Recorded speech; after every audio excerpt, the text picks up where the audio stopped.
Next the some anthropologist like the sir Edward Burnett Tylor and the Lewis Henry Morgan, इनके द्वारा भी जो है कंटेम्प्रेरी सोसाइटी को एक्सप्लेन किया गया, क्लासिफाइड किया गया इन दी इवोल्यूशनरी स्केल कि किस प्रकार से बदलाव हो रहा है समाज का। सो सबसे पहले हम बात करेंगे वोनेट टेलर की।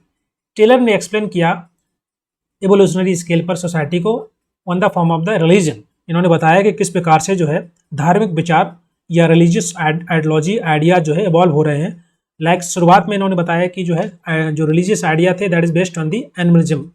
एनिमलिज्म का मतलब होता है कि जीववाद, कि मतलब चाहे पत्थर हो, चाहे फिर पेड़ पौधे हो, जीव हो, पानी हो, वाटर हो, धरती हो, सब में जो है जीव देखना, उसको बोलते हैं एनिमलिज्म। ओके, इनकी पूजा करना है, वॉट एवर यू कैन से। इन्होंने बताया कि शुरुआत में जो religious idea based on the animalism, बाद में इसमें बदलाव हुआ over the period of time, that is now that is you can say that is the polytheism, जिसको बोलते हैं बहुदेववाद। बहुत सारे भगवान होते हैं, उनके विश्वास करना, जैसे हिंदुइज्म में होता है। ओके, उसके बाद फिर सोसाइटी और इवॉल्व हुई, रिलीजियस आइडिया और डेवलप हुए, है ना, प्रेवलेंट हुए। तो उसके बाद फिर उसमें कुछ बदलाव हुआ, that is came as a monotheism, that means एक ही शुरुआत, मतलब एक विश्वास, एक भगवान में विश्वास करना। यू कैन से लाइक जो अब्राहम रिलीजन है they follow the concept of monotheism. तो जो टेलर थे उन्होंने किस प्रकार से बताया कि एक जो रिलीजियस आइडिया है वो कैसे इवॉल्व हो रहा है। सो जब भी एग्जाम में अगर क्वेश्चन आ जाता है कि जो रिलीजियस आइडिया को इवोल्यूशन किसके द्वारा बताया गया, तो ये बताया गया टेलर के द्वारा। इनका नाम है बर्नेट टेलर। दूसरे एंथ्रोपोलॉजिस्ट हुए जिनका नाम था मॉर्गन। तो मॉर्गन बताते हैं कि हमारी सोसाइटी जो सोसाइटी है वो कैसे रैंक कर रही है या कैसे इवॉल्व हुई है। इन्होंने बताया कि सोसाइटी सबसे पहले थी एज ए सीवेज। सेवेज मतलब होता है जंगली। पहले लोग जंगली हुआ करते थे, खाना खाने के लिए वो डायरेक्ट हंटिंग करते थे। हंटिंग करने के बाद वो कहीं भी रह जाते थे जहाँ पर कोई ग्रुप नहीं था, कोई सोसाइटी नहीं थी, कोई नॉर्म्स नहीं थे, कोई वैल्यूज़ नहीं थी। उसके बाद लोग फिर धीरे धीरे थोड़े से सिविलाइज, क्या बोल सकते हैं, अनसिविलाइज हुए रहे। जैसे बर्बेरियन, असभ्य मीन्स उनके पास कोई लैंग्वेज नहीं थी उस प्रकार की कि ग्रुप में रहें, कोई नॉर्म्स नहीं थे, वो भी जंगलों में रहा करते थे, गुफाओं में। ओके, उसके बाद धीरे धीरे लोग सब हुए या बोल सकते हैं सिविलाइज्ड हुए। मॉडर्न सोसाइटी जिसे हम बोलते हैं सिविलाइज, सब society, they have norms and they have society, they have social construct, everything they have. So that is called is कि किस प्रकार से जो है मॉर्गन बताते हैं कि सोसाइटी इवॉल्व हो रही है। डिफरेंट तरीके से उन्होंने बताया, तीन स्टेज में, savage, barbarian and the civilise society. और सिविलाइज सोसाइटी में जैसे कि टेक्नोलॉजिकल एडवांसमेंट है, industrial revolution, all these things you can connect in the civilise form. Next है आपका, और साथ ही साथ किनशिप सिस्टम भी आ गया सिविलाइज फॉर्म में, कि एक रिश्ता है, एक रिलेशन लोगों के साथ। बर्बेरियन सोसाइटी या सेवेज सोसाइटी में कोई रिलेशन नहीं हुआ करता था, लोग ग्रुप में नहीं रहा करते थे। और उसके आगे मॉर्गन बोलते हैं, इन्होंने और एक्सप्लेन किया कि जो सोसाइटी है बेसिकली किस प्रकार की सोसाइटी थी, समाज में किस प्रकार का किंशिप सिस्टम था, कि मोनोगामी बाद में आई, उसके पहले था पॉलीगमी। पॉलीगमी मतलब होता है बहुविवाह, बहुत ज़्यादा शादी कर लेना, दो या दो से अधिक, ठीक है ना, उसे बोलते हैं पॉलीगमी। तो प्रेजेंट टाइम में मोनोगामी पर ज़्यादा फोकस किया जाता है, एक विवाह पर ज़्यादा फोकस किया जाता है। ओके, क्योंकि पहले की सोसाइटी सभ्य नहीं थी, बारबेरियन सोसाइटी थी, तो लोग बहुत ज़्यादा शादी कर लिया करते थे, दो या दो से अधिक, है ना, दो या चार या पाँच ऐसा। और साथ ही साथ बताते हैं कि जो पैट्रीलिनियल डिसेंट है, इसमें भी बदलाव हुआ, that is preceded by the matrilineal descent. Okay, जिसको हम वंश बोलते हैं, वंशवाद का सिद्धांत। Next theory that is the Karl Marx. Karl Marx ये बेसिकली जर्मन सोशलिस्ट है। इनकी थ्योरी है dialect theory of social change, कि किस प्रकार से समाज में बदलाव हो रहा है। और उनकी थ्योरी का नाम है डायलेक्टिकल। डायलेक्ट का मतलब क्या होता है? डायलेक्ट मीन्स होता है a process to describe change, बदलाव को दर्शाने के लिए, बदलाव को, चेंज को दिखाने के लिए एक प्रोसेस, एक तरीका, उसे बोलेंगे dialectic. You can see in this picture कि किस प्रकार से डायलेक्टिक, बेसिकली डायलेक्टिक के तीन एलिमेंट होते हैं। पहला है थेसिस, दूसरा है एंटीथेसिस और तीसरा है सिंथेसिस। इसको हम प्रोसेस बोलते हैं। क्यों बोलते हैं? क्योंकि ये लगातार चलता रहता है। ऐसा नहीं है कि कोई सोसाइटी में बदलाव हो गया है, कुछ ठीक हो गया है तो वो रुक जाएगा। This is the continuous process, इसलिए इसको बोलते हैं सिंथेसिस। सिंथेसिस मीन्स बीच का रास्ता। Like you have the thesis means, मान लीजिए फॉर एग्जाम्पल है सोसाइटी में, सोसाइटी की present situation, present condition, present situation of any society, जैसे बोलेंगे आप थेसिस। दूसरा टर्म है एंटीथेसिस, दूसरा एलिमेंट जिसको बोलेंगे। इसका मतलब क्या है कि अब सोसाइटी में कोई ना कोई समस्या जरूर होगी, कोई प्रॉब्लम्स होगी, उसको ठीक भी करना होगा। तो एक उससे बोलेंगे आप एंटीथेसिस, जिसके माध्यम से बदलाव किया जाएगा। ओके, अब ये दोनों के बीच में क्राइसिस होगा, कन्फ्लिक्ट होगी, कन्फ्लिक्ट अराइज होगी, इसके माध्यम से ये कहीं ना कहीं ये सिंथेसिस डेवलप होगा। सिंथेसिस मीन्स बीच का रास्ता, किन दोनों में क्या ठीक है क्या सही है उसको अपना लेना, उसे बोलेंगे सिंथेसिस। तो सोसाइटी उसको अडॉप्ट कर लेगी, उसको बोला जाता है प्रोग्रेस। हमेशा याद रखना, क्लैशिंग के बाद जो आएगा उसे प्रोग्रेस बोलेंगे। प्रोग्रेस का मतलब ये है कि ऐसा नहीं है कि जो क्राइसिस यहाँ पर खत्म हो गया है तो सोसाइटी यहाँ पर रुक जाएगी। This is the continuous process, इसी वजह से इसको बोला जाता है synthesis, progress. So a progress so does not and, ये खत्म नहीं होता, लगातार होता रहता है। ओके, आई होप आपको समझ में आ गया होगा डायलेक्टिकल थ्योरी। डायलेक्टिक थ्योरी के 3 एलिमेंट हैं, thesis, antithesis, synthesis. Thesis mean जो कि प्रेजेंट स्टेटस है समाज का, सोसाइटी का। एंटीथेसिस मतलब होता है कि मैकेनिज्म टू चेंज, बदलाव के लिए जो मैकेनिज्म है जिसको अपोजिशन बोलते हैं। और सिंथेसिस मीन्स कि उन दोनों के क्राइसिस से, उन दोनों के कन्फ्लिक्ट से जो निकल के आएगा रिजल्टेंट, उसको आप बोलेंगे सिंथेसिस या प्रोग्रेस। नेक्स्ट थ्योरी है फर्डिनेंड टॉनिस के द्वारा थ्योरी दी गई है। टॉनिस basically distinguish between the community and the society. इन्होंने सोसाइटी और कम्युनिटी में डिफ्रेंशिएट किया, बताया कि दोनों क्या है, अलग अलग है। ये एक जर्मन सोशलिस्ट थे, ये लेट 19 में सेंचुरी में ये इनके द्वारा थ्योरी दी गई, सोशल थ्योरी। सो इनके द्वारा बोला गया कि जो कम्युनिटी है, और चूँकि ये जर्मन थे तो इन्होंने इसको जर्मन भाषा में लिखा, जेमनीसेप्ट, और सोसाइटी को इन्होंने डिनोट किया जेसलसेप्ट के माध्यम से। दोनों ही जो आप देख सकते हैं ये जर्मन है, जर्मन वर्ड है, इसी वजह से आपको दोनों को याद करना है, क्योंकि एग्जाम में दोनों टर्म दी जाएंगी, ना कि इन दोनों को।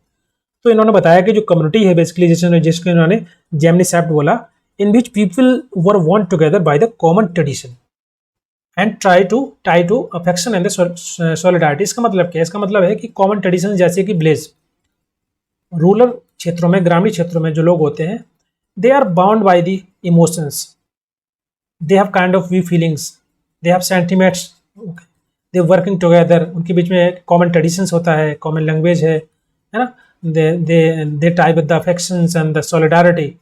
so basically जेमनी जो कम्युनिटी है जिसको जेमनी साहब ने इन्होंने बताया कि जो काम करती है, वर्क करती है इमोशंस पर, ओके, ट्रेडिशंस पर।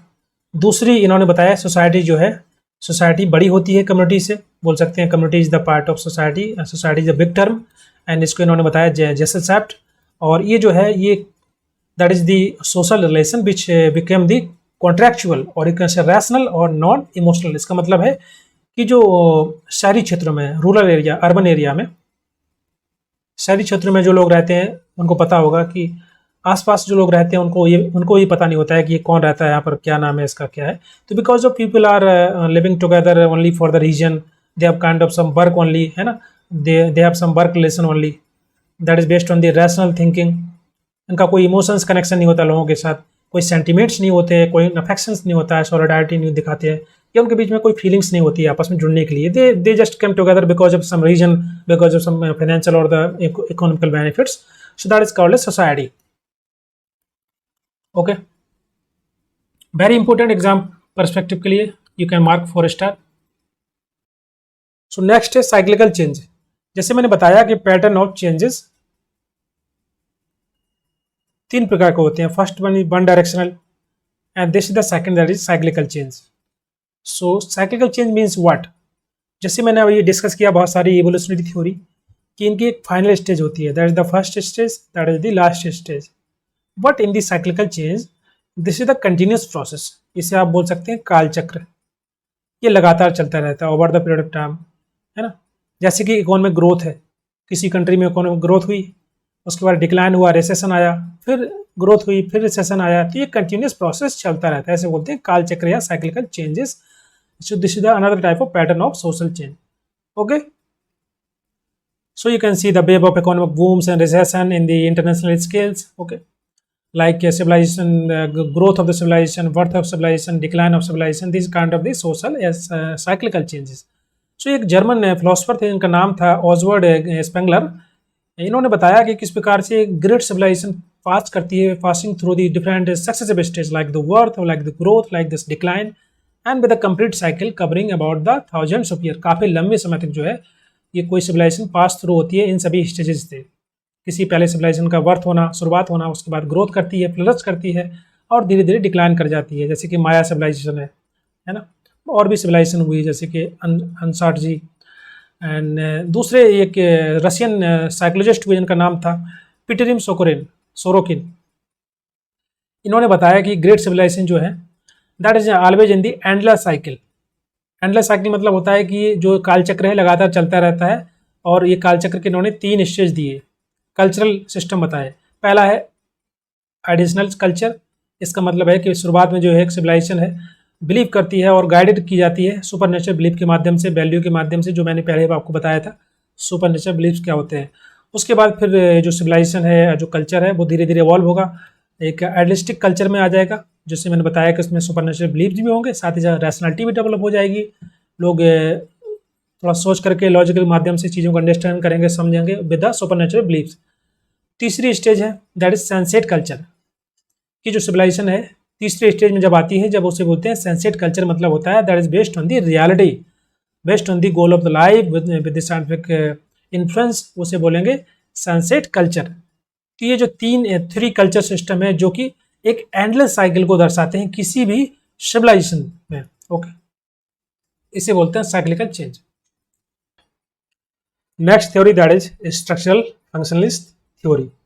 Okay, so the foundation of this structural functioning theory given by the Emile Durkheim. Okay, so he was basically, you can say, the primary founder of this structural functioning theory.